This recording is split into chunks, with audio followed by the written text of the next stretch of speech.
Hi, to enable and disable NFC on your OnePlus Nord 3, as a first step, let's unlock the phone and go in its settings. So here, simply select the connection and sharing, and after that you will see the NFC section. So if you want to use this feature, you just need to tap on the switcher near the NFC and now it is enabled.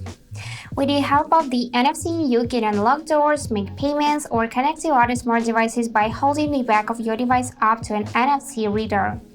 And also, you can enable feature to request screen to be unlocked during the payments, but it is not so comfortable to use, so I disable it.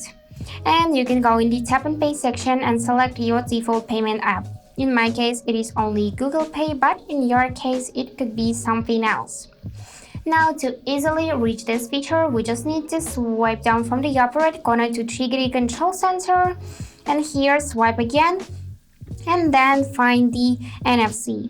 In my case, it is on the second page, and if it's blue, then it is enabled. To disable it, simply tap it once more. And that's it, how it works. Hope this video was helpful, and thank you for watching.